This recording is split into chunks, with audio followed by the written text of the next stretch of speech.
Hi guys, welcome to Edu Medicine. तो ये second part है हमारा फर्स्ट टॉपिक जो हम कर रहे हैं, emergence of sociology in Europe.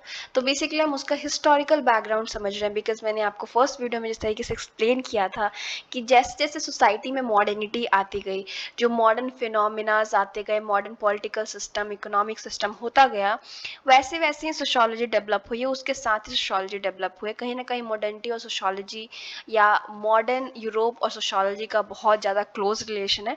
तो हम थोड़ा हिस्टोरिकली उसको समझने की कोशिश कर रहे हैं। इस टॉपिक से क्वेश्चंस बहुत आते हैं, तो मैंने आपको बेसिक बैकग्राउंड दिया था। अब हम कमर्शियल रेवोल्यूशन पढ़ रहे हैं, बिकॉज ये one of the first revolutions, मतलब इतने सारे जो रेवोल्यूशंस हुए, commercial revolution, scientific revolution, French और बहुत सारे और रेनेसा का जो फेज़ है, उन सब में सबसे फर्स्ट हम शुरू कर रहे हैं कमर्शियल रेवोल्यूशन से, क्योंकि स्टार्ट इसी से सब कुछ होता है। ठीक है, तो कमर्शियल रेवोल्यूशन इस मॉडर्निटी के फेज में जाने का एक पहला पड़ाव या पहला स्टेप या पहला फेज है। ठीक है, तो कमर्शियल रेवोल्यूशन है क्या? तो आपको नाम से ही पता चल जा रहा है कि ये ट्रेड, व्यापार, इन सब चीज़ों से रिलेटेड है। तो अगर आपको ऐसा लग रहा है कि ये ट्रेड, व्यापार इन सब से संबंधित है, कॉमर्स से संबंधित है, तो आप बहुत हद तक सही है, बहुत हद तक आप सही है। तो ये कब होता है कमर्शियल रिवॉल्यूशन? तो कुछ सीरीज ऑफ इवेंट होती हैं, बहुत सारी कुछ इवेंट्स होती हैं 1450 से 1800 तक। ठीक है, सीरीज ऑफ इवेंट्स की बात कर रहे हैं हम। एक इवेंट नहीं होता, बहुत सारे लगातार एक प्रकार के इवेंट्स होते हैं, जिसको हम कमर्शियल रिवॉल्यूशन कह देते हैं, जो कि 1450 से 1800 तक होता है। ये वैसा इस उस टाइम का फेज होता है, मतलब या इस टाइप का होता है कि इस टाइम पे ट्रेड, कॉमर्स जो होता है, व्यापार वगैरह, उसमें बढ़ोतरी होती है। उसको लेके लोग सीरियस होते हैं, अपने व्यापार को बढ़ाने के लिए नए तरीके ढूंढते हैं। तो ये इस टाइप का। अब हम इसे रिवोल्यूशन क्यों कहते हैं? आपका क्वेश्चन ये भी माइंड में आ रहा होगा कि इसे हम रिवोल्यूशन क्यों कहते हैं? क्योंकि इतने बड़े लेवल पे, इतने लार्ज स्केल पे होता है और इतने ऑर्गेनाइज मैनर में होता है, स्टेप बाय स्टेप लाइक होता है, कि इसको हम रेवोल्यूशन कहने के लिए मजबूर हो जाते हैं। क्योंकि कॉमर्स को बढ़ाने के लिए, व्यापार को बढ़ाने के लिए, ट्रेड को बढ़ाने के लिए इतना बड़ा स्टेप, ऐसा नहीं था कि व्यापार इससे पहले हो नहीं रहा था, या मध्यकाल में मध्यकाल के यूरोप में या मध्यकाल के अन्य देशों में भी, मतलब या अन्य पार्ट्स में भी, अन्य हिस्सों में भी, या एंशियंट टाइम में, मतलब प्राचीन काल में व्यापार नहीं हो रहा था, लेकिन इतने बड़े लेवल पे और इतने ऑर्गेनाइज तरीके से नहीं हो रहा था। इसीलिए हम इसको कमर्शियल रिवोल्यूशन कह रहे हैं, इस फेज को। ठीक है, ऊपर ये मेंशन है। तो ये एक्सपेंशन या इतना व्यापार होने की बात शुरू क्यों होती है, क्यों, किस और कौन करता है, तो ये सब हम अभी देखेंगे। तो देखिए, ये कुछ यूरोप की कंट्रीज होती हैं और इनको अपना इकोनॉमिक यानी आर्थिक और पॉलिटिकल यानी राजनीतिक पावर को और डेवलप करना होता है, बढ़ाना होता है, खुद को मजबूत करना होता है। तो वो ये सारी स्टेप्स लेती हैं कि अपने कॉमर्स को, या देखिए, आपको अगर इकोनॉमिक लेवल पे या आर्थिक लेवल पे खुद को मजबूत करना, तो व्यापार करना ज़रूरी है। अगर आपका देश व्यापार नहीं करता है, तो वो उतना, मतलब बुलंदियों पे, ऊंचाइयों पे नहीं पहुंच पाता। और जब आपके पास धन होगा, तो पावर अपने आप आ जाएगी। जिसके पास पैसा है, उसके पास पावर ऑटोमेटिकली आ जाती है। ठीक है, बेसिक आइडियोलॉजी है।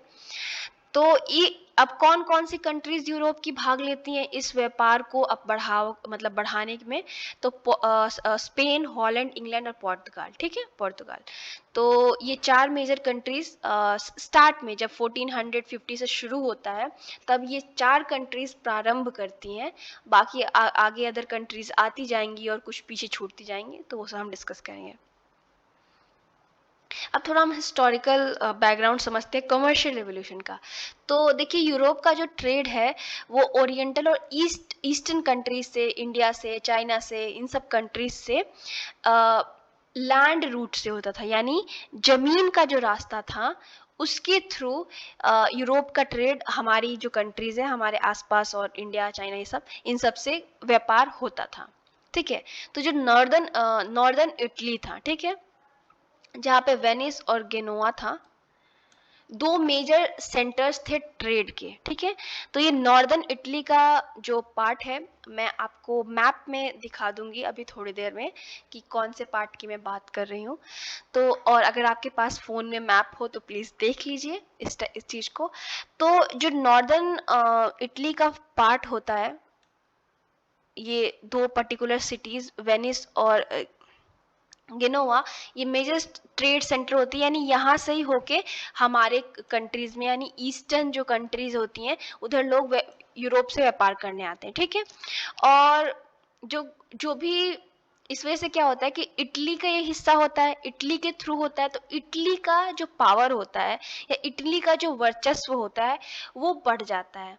और मान लीजिए कि हमारे देशों से, मतलब चाइना, इंडिया वगैरह से, इन कंट्रीज से जब इन दो सिटीज़ में यानी वेनिस और गेनोवा में सामान जाता है तो इटली डिसाइड करता है कि वो कितना महंगा या कितना सस्ता बेचेगा। तो इटली अपना खूब धन कमाता है और खूब पैसा मतलब जुटाता है, क्योंकि वो जो स्पाइसेस होती हैं, सिल्क वगैरह होती हैं, वो हमारे देश से जाता है वहाँ पे, और वो डिसाइड करता है बहुत ही महंगे रेट में यूरोप के अन्य देशों को बेचता है, या वो डिसाइड करता है कि कितना रुपए लगेगा, कैसे लगेगा, क्यों लगेगा, बिकॉज ऑफकोर्स वहीं से आपको होके जाना है या वहीं से होके आपका सामान आएगा अगर हम लोगों की कंट्री से जा रहा है, ठीक है। और इस वजह से वो काफ़ी महंगी हो जाती हैं, और इटली का मोनोपोली भी है, वर्चस्व भी है। तो पुर्तगाल और स्पेन, इनके दिमाग में आइडिया आता है कि क्यों ना हम एक ऐसा तरीका ढूंढें, हम इस तरीके से कि हमें इटली से होके के मतलब ईस्टर्न कंट्रीज में जाना ना पड़े, ठीक है। तो उनके दिमाग में आइडिया आता है कि क्यों ना हम एक ऐसा तरीका ढूंढें कि जिससे हम ये इटली जो अपना वर्चस्व चला रहा है, एकदम वो बन के बैठा हुआ है बॉस की, नहीं हम डिसाइड करेंगे कि क्या प्राइस लगेगा, इटली को हम साइड लाइन कर दें और एक ऐसा नया रास्ता हो जिससे हम व्यापार करें और हमारा उस पर वर्चस्व हो, ठीक है। तो इसी वजह से ये लोग क्या करते हैं कि सी का रास्ता ढूंढते हैं, मान लीजिए इस पर्टिकुलर जगह से सी से ऐसे रास्ता ढूंढते हैं होके ईस्ट में आने का। मैप मैंने दिखाया नहीं, इतना गंदा मैं ड्रॉ कर रही हूँ, बट आप प्लीज मैप देख लीजिए, ओके, ठीक है। ये लोग अब लैंड जो कि इटली से होके जाता था उस रूट को छोड़ के एक सी रूट फाइंड करते हैं, या फाइंड करने के लिए लोगों को भेजने लगते हैं। पोर्तुगीज जो था वो सबसे ज़्यादा मतलब लोगों को इन एडवेंचरस नेविगेशन पे या एक्सप्लोरेशन पे, यानी नए रास्ते ढूंढने के लिए भेजता है। आप बहुत सारे वास्को डिगामा के बारे में आपने पढ़ा होगा, जिन्होंने 1498 में इंडिया आए थे, और उन्होंने पूरा ये सदर्न जो टिप है अफ्रीका का, पानी से जो है टच होता है, वो सारा पूरा घूम के आते हैं। उसके बाद कोलंबस के आपने पढ़ा होगा, वो थे तो इटालियन, लेकिन जो स्पेनिश किंग थे, कोलंबस जो थे, वो थे बाय मतलब बाय बर्थ और बाय कंट्री इटली के, लेकिन उनको जो स्पेन के किंग और क्वीन थे उन्होंने भेजा था इंडिया ढूंढने के लिए, लेकिन इंडिया ढूंढते ढूंढते वो अमेरिका ढूंढ लिए, तो वो अमेरिका पहुंच गए, लेकिन अलग बेसिकली ढूंढने का मतलब क्या था, रास्ता ढूंढ रहे थे। हम लोग कहते हैं ना कि वास्को डिगामा ने इंडिया को इतने में मतलब फाइंड किया और कोलंबस ने अमेरिका को, नहीं जी, वो पहले से था। हमने, या कोलंबस ने जो थे, या वास्को डिगामा, या जो भी फ्रेंच पोर्तुगीज लोग आ रहे थे, वो सी रूट ढूंढ रहे थे जिससे वो व्यापार कर सके और एक्सप्लॉइट कर सके, ठीक है। लेकिन वो अमेरिका, नॉर्थ अमेरिका के जगह इंडिया को ढूंढने पहुंचे थे, पर पहुंच गए अमेरिका का नॉर्थ वाला पार्ट ढूंढते हैं। लेकिन यहाँ पे कैच फ्रेज क्या है या कैच पॉइंट क्या है कि अमेरिका उनके लिए बहुत ही ज़्यादा, स्पेशली स्पेन के लिए, क्योंकि स्पेन ने इनको स्पॉन्सरशिप किया था, थे तो इटालियन, बहुत ज़्यादा बेनिफिट होता है। और यही जो फाउंडेशन है, या बोलते हैं कि जो जड़ है, या फाउंडेशन को और भी क्या चीज़ें बोलते होंगे, फाउंडेशन मतलब एक जो ईंट रख दी जाती है स्पेनिश एम्पायर की अमेरिका में, मतलब इसी समय से स्पेन का वहाँ पे थोड़ा वर्चस्व होने लगता है, ठीक है। ब्रिटेन, फ्रांस एंड हॉलैंड जो थे वो तुरंत स्पेन और पुर्तगाल का रास्ता पकड़ लेते हैं। मतलब अब देखते हैं कि स्पेन और जो पुर्तगाल है वो एकदम मतलब बहुत ज़्यादा सी रूट ढूंढ रहा है, व्यापार कर रहा है, खूब पैसा कमा रहा है, तो इन्हीं का रास्ता फॉलो करते हैं ब्रिटेन, फ्रांस और हॉलैंड, और इन्हीं के रास्ते पे ये भी अपने अपने डिस्कवरीज करने लगते हैं, व्यापार करने के तरीके ढूंढते हैं। तो अब क्या होता है कि जैसे जैसे स्पेन और पुर्तगाल आगे बढ़ते हैं, ब्रिटेन, फ्रांस, हॉलैंड भी उनका रास्ता फॉलो करते हैं, और जो इंडिया के पार्ट होते हैं, अफ्रीका के पार्ट होते हैं, जो आइलैंड होता है, वेस्ट इंडीज होता है, साउथ अमेरिका होता है, ये सारे जो पार्ट मैंने अभी डिस्कस किए, ये सब जो हिस्से होते हैं वो इन लोगों के कंट्रोल के अंदर आ जाते हैं। किसके किसके किस किस कंट्रीज के कंट्रोल के अंदर? Spain, Portugal, England and France and Holland. ये लोगों ने मतलब इस डिस्कवरी करते हैं तो ये लोग कब्जा भी कर लेते हैं, बेचारे मासूम लोगों को अपने अंडर कंट्रोल कर लेते हैं।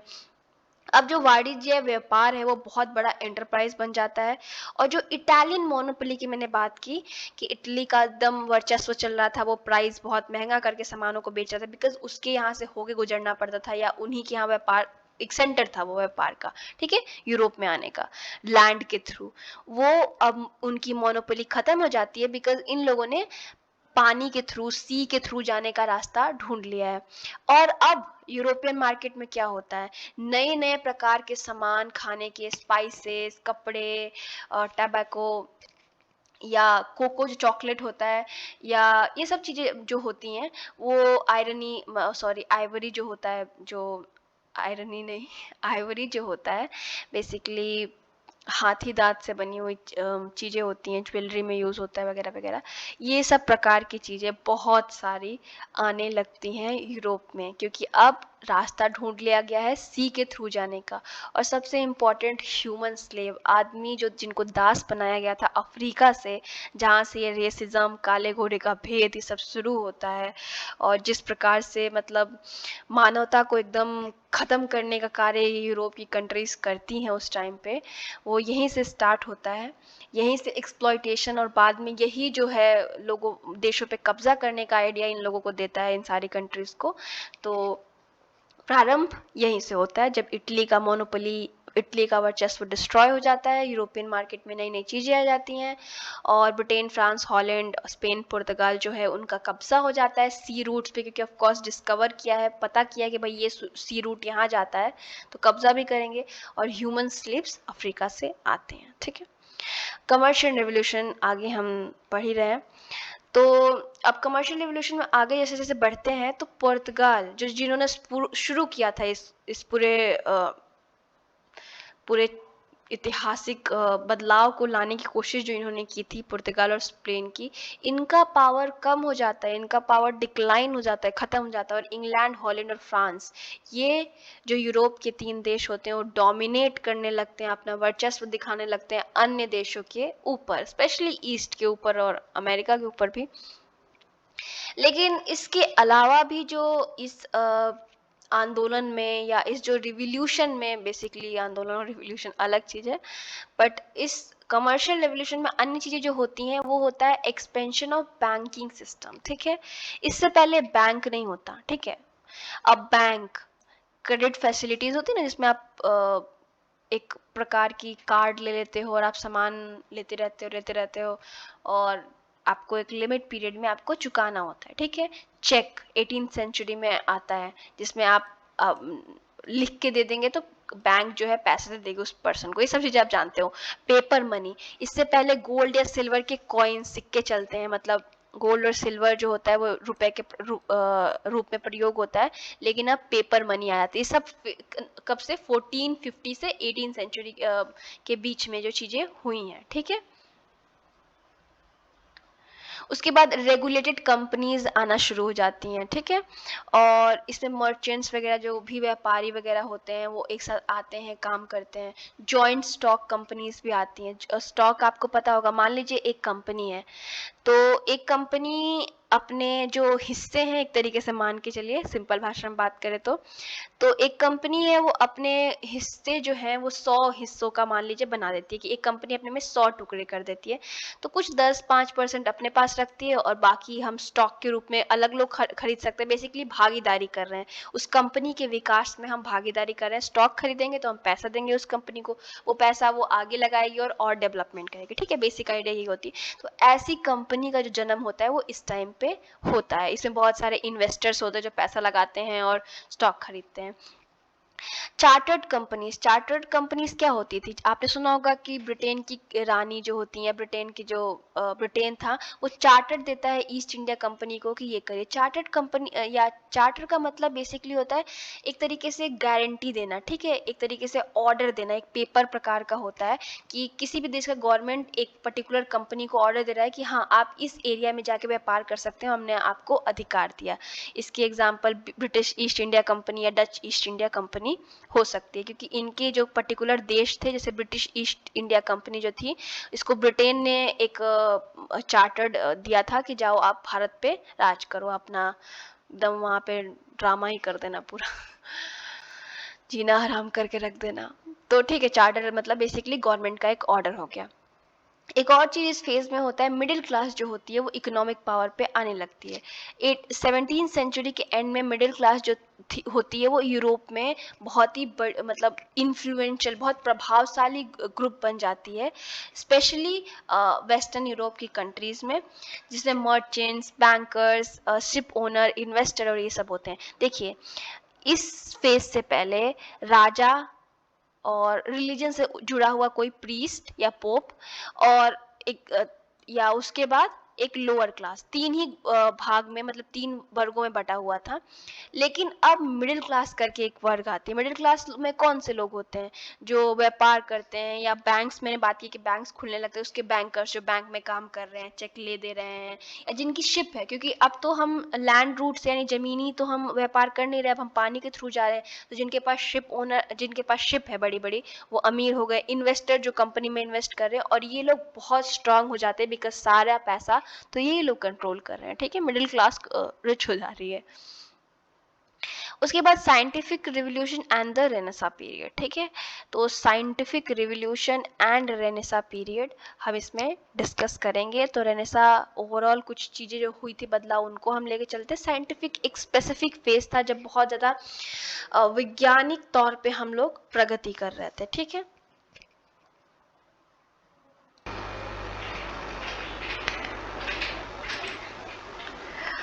सो scientific revolution and the Renaissance period. So history of science क्या होता है? बेसिकली इस पे छोटे मोटे क्वेश्चन आ जाते हैं बस समझने के लिए, ठीक है। तो हिस्ट्री ऑफ साइंस बेसिकली ये होता है कि हमें डेट्स या इवेंट्स को मेमोराइज नहीं करना, यानी कब कौन मरा, कब कौन पैदा हुआ और कब कौन सी लड़ाई हुई, हमें नहीं याद करना है। हमें समझना है बेसिकली हिस्ट्री ऑफ साइंस में क्या connection between science, society, polity and economy and culture. मतलब जितने भी सोसाइटी के एलिमेंट होते हैं, डिफरेंट डिफरेंट एस्पेक्ट होते हैं एक सोसाइटी के, उनके बीच में क्या कनेक्शन है, इसलिए हम हिस्ट्री ऑफ साइंस पढ़ते हैं। इसलिए नहीं कि हम डेट्स याद रखें और इवेंट याद रखें। जनरली लोग यही समझते हैं कि हिस्ट्री पढ़ने का मतलब क्या हुआ कि आप डेट रट लें, आप इवेंट्स को याद कर लें कि हाँ वर्ल्ड वॉर 2 इस साल हुआ था, वर्ल्ड वॉर 2 में ये हुआ। नहीं, हमें कनेक्शन समझना है कि society, science, polity, economy, culture का क्या रहा है, किस तरीके से डेवलप हुआ है, ठीक है। अब सोशल फंक्शन ऑफ साइंस के बारे में हम समझने की कोशिश करते हैं, सारा साइंटिफिक रिवोल्यूशन के अंदर ही आता है। देखिए, साइंस कभी भी इंडिपेंडेंट एलिमेंट नहीं होता, इंडिपेंडेंट एस्पेक्ट नहीं होता सोसाइटी का। ये कहीं ना कहीं सोसाइटी और साइंस दोनों एक दूसरे से कनेक्टेड है। कैसे कनेक्टेड है? जब ह्यूमन की नीड होती है तो ही साइंटिफिक डिस्कवरीज होती हैं। साइंस के हेल्प से हम कुछ बनाने की कोशिश करते हैं।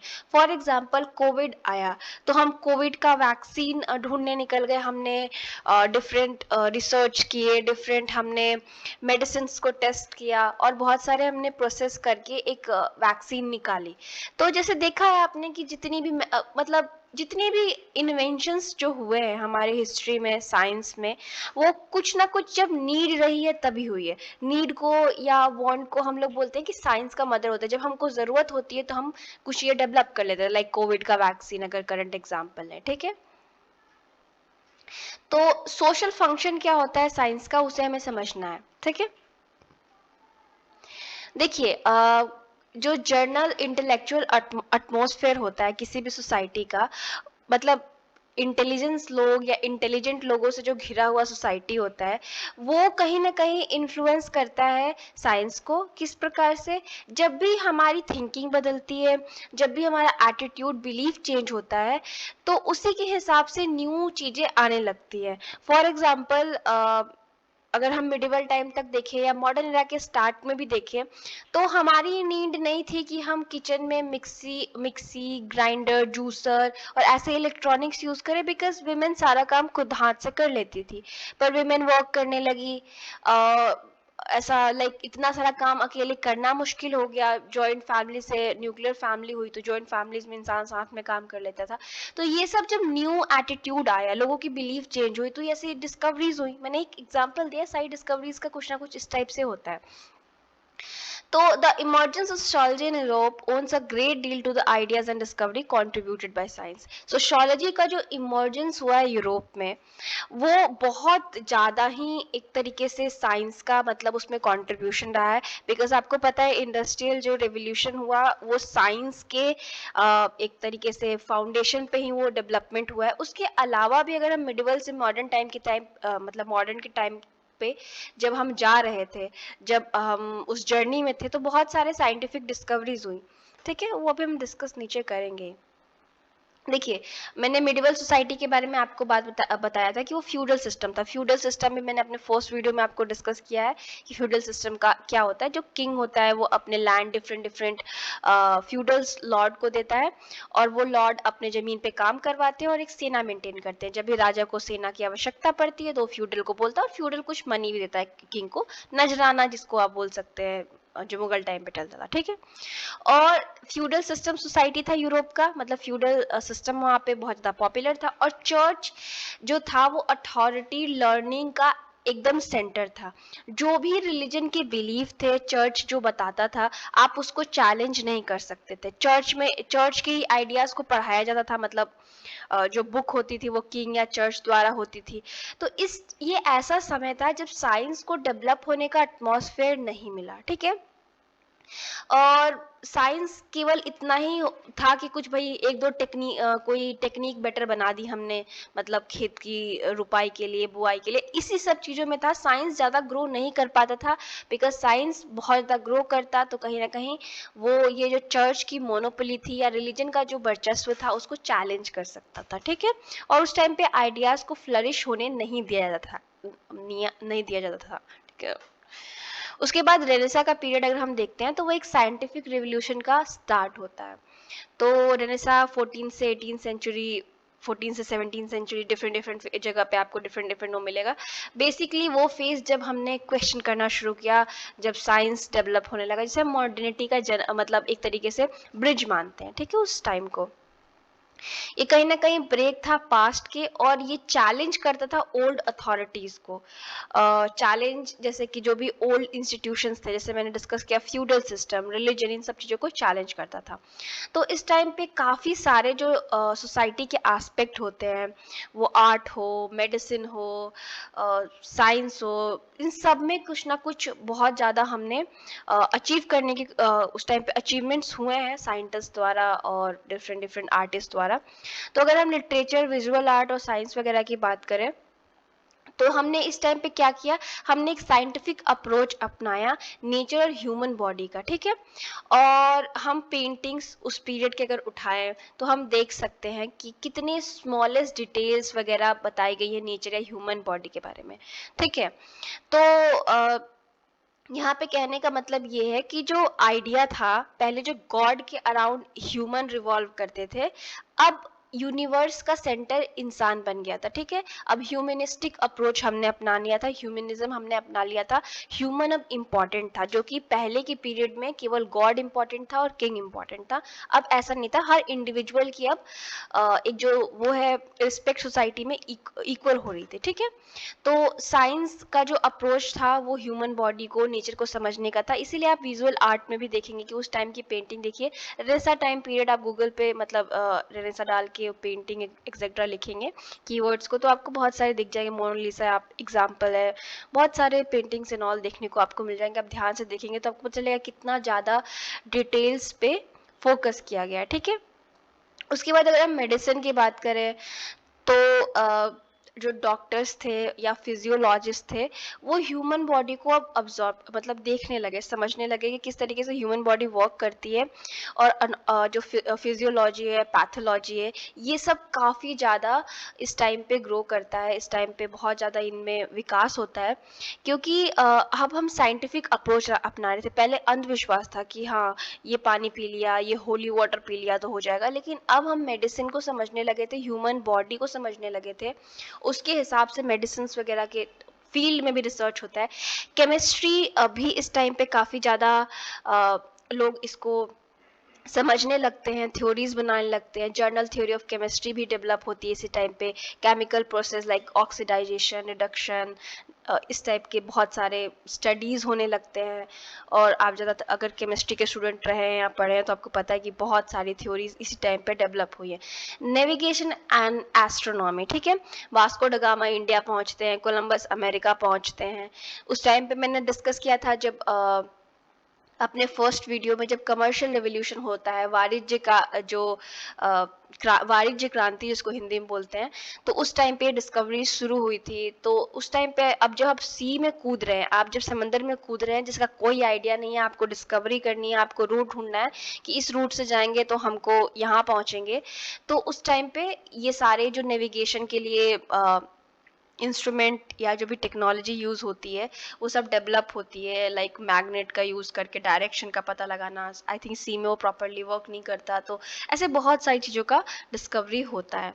और इस कहीं ना कहीं नेविगेशन एंड मतलब जो कमर्शियल रेवोल्यूशन होता है वो बाद में कॉलोनियल एक एरा भी शुरू कर देता है, जब अंग्रेज या फ्रांस के या स्पेन के लोग अन्य देशों पे कब्जा करने लगते हैं। पहले तो शुरुआत करते हैं कि हम व्यापार करेंगे, लेकिन व्यापार करते करते सोचते हैं इन पे कब्जा करके राज भी कर ले तो क्या ही बुरा है, ठीक है। उसके बाद कॉपरनिकस रेवोल्यूशन, देखिए कॉपरनिकस जो थे एक साइंटिस्ट थे, ठीक है। इनका मेजर जो The first major break from entire system of ancient thought came with the work of Dutchman Nicholas Copernicus, ठीक है। इन्होंने क्या किया, greatly believed that the earth was fixed or stationary and sun and other heavenly bodies move around it, ठीक है। इसको geocentric theory कहते हैं। बेसिकली कॉपरनिकस रिवोल्यूशन, हमने इसको नाम दे दिया कॉपरनिकस के वर्क को। बेसिकली एक साइंटिस्ट आप कह सकते हैं थे। तो देखिए मिडिवल टाइम में, मध्यकाल टाइम में जो थ्योरी थी वो जियोसेंट्रिक थ्योरी थी, जिसमें विश्वास किया जाता था कि जो अर्थ है वो एकदम फिक्स है, स्टेबल है, और इसके आसपास सूर्य और अन्य मतलब ग्रह चक्कर लगाते हैं। पर कॉपरनिकस ने क्या किया, कॉपरनिकस ने इस आइडियोलॉजी को चैलेंज किया, ठीक है। उन्होंने इसके ऑपोजिट ही पूरा आइडिया दे दिया कि हमारा जो अर्थ है वो चक्कर लगाता है और अन्य ग्रह भी चक्कर लगाते हैं और सूर्य जो है वो स्टेबल है। अब इसको हेलियोसेंट्रिक थ्योरी कहा जाता है। अब जो चर्च शुरू से सिखा रहा था कि हम ही सब चीज़ का सेंटर है, हमारे सब चक्कर लगाते हैं, ये वो, अब उसको ये बहुत बड़ा चैलेंज लगता है कि इतने सालों से हम इस थ्योरी पे मान रहे थे और ये कॉपरनिकस नाम का आदमी ये चाहता क्या है, ये किस प्रकार का रेवोल्यूशन लाना चाहता है। कॉपरनिकस को मार दिया गया था, पर इनकी जो थ्योरी आती है वो बहुत ही बड़ी रेवोल्यूशन होती है, क्योंकि वो कहीं ना कहीं रिलीजन को चैलेंज कर देती है, रिलीजन की जो आइडियोलॉजी होती है उसको चैलेंज कर देती है। इसीलिए देखिए एक पर्सन को रेवोल्यूशन बोलना आई मीन बहुत बड़ी चीज़ होती है। आप अपने आप में समझिए, हम क्रांति हर चीज़ को नहीं कहते हैं, ठीक है, लेकिन हम बोल रहे हैं कि कॉपरनिकस का जो एज था वो रिवोल्यूशनरी था। क्यों था, क्योंकि उन्होंने इतनी बड़ी रिवोल्यूशनरी आइडिया दिया, जो कि ऑफ कोर्स साइंटिफिकली ट्रू भी है कि हम चक्कर लगाते हैं सूर्य के, सूर्य हमारा चक्कर नहीं लगाता, जो कि एक रिलीजियस जो कि उस टाइम पे इतना पावरफुल था उनको चैलेंज किया था, ठीक है। उसके बाद साइंस जो रेनेसा पीरियड में था वो न्यू एटीट्यूड इंसान के अंदर जगाया नेचर के प्रति। अगर हम रेनेसा पीरियड के राइटर्स, ऑथर, फिलोसफर्स के बारे में बात करें तो सबसे पहले थॉमस मोर की यूटोपिया के बारे में बात करते हैं।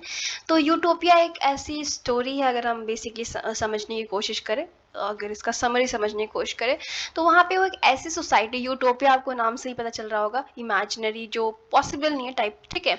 वो एक ऐसी सोसाइटी को इमेजिन करते हैं जहाँ पे कोई हायरार्की नहीं है, कोई ऊंच नीच नहीं है, सब इक्वल मतलब हैं, जो जहाँ सोसाइटी में कोई इश्यूज, कॉन्फ्लिक्ट्स वगैरह नहीं है, ठीक है। और ये उनकी बुक बेसिकली लिखी जाती है, और ये बुक की वजह से बेचारे वैसे सोसाइटी में शायद पहुंच जाते हैं, ठीक है। मतलब उस टाइम पे इतने ज़्यादा इश्यूज थी सोसाइटी में कि आप अपना पॉइंट ऑफ व्यू भी साथ में रह सकते, ठीक है, मैं जोक नहीं बना रही थी। बेसिकली अगर आप कुछ नया आइडिया रखने की कोशिश करते थे तो प्रीस्ट, किंग, चर्च आपको जीने नहीं देता था, ठीक है। फिर इरास्मस, आई थिंक इनको बोलते हैं, द प्रेज ऑफ फॉली इनका छपता है। बेसिकली ये वही पर्सन है जिन्होंने ओल्ड मतलब न्यू टेस्टामेंट जब लिखी जा रही होती, देखिए क्या होता है उस टाइम पे कि जो किताब होती है ओल्ड टेस्टामेंट, जिस बेसिकली क्रिश्चियन जो लोग होते हैं, क्रिश्चियनिटी को मानते हैं, वो उस बुक को फॉलो करते हैं। वो बुक ऐसे मतलब भाषा में लिखी गई थी जो जर्नली जनता बोलती नहीं थी, इसलिए जो भी प्रीस्ट पोप उनको बता देते थे वो मानते थे। तो इन्होंने इस बुक में द प्रेज ऑफ फॉली में बताते हैं एक मतलब एक सार्कास्टिक मैनर में वो ये बुक लिखते हैं और बताते हैं कि किस तरीके से लोगों को बेवकूफ़ बनाया जाता है और किस तरीके से जो ये प्रीस्ट हैं, पोप हैं, वो लोगों को वो करते हैं और यही एडिट भी करते हैं जो न्यू टेस्टामेंट लिखी जाती है, जो जर्नल लैंग्वेज में लिखी जाती है, जिसे सब पढ़ सके, ठीक है। डांटे डिवाइन कॉमेडी बहुत फेमस है। आपको अगर पता हो कि और कौन से रेनेसा के राइटर्स थे, रेनेसा के पीरियड में लिखे थे, प्लीज़ कमेंट करके मुझे बताइएगा और देखते हैं किसको कितना पता है, ठीक है। और डिवाइन कॉमेडी में ये बात करते हैं बेसिकली डांटे अगेन इन्हीं की तरह, प्रेज ऑफ फॉली की तरह, कि किस तरीके से प्रीस्ट, किस तरीके से सोसाइटी में लोगों को बेवकूफ़ बनाया जाता है।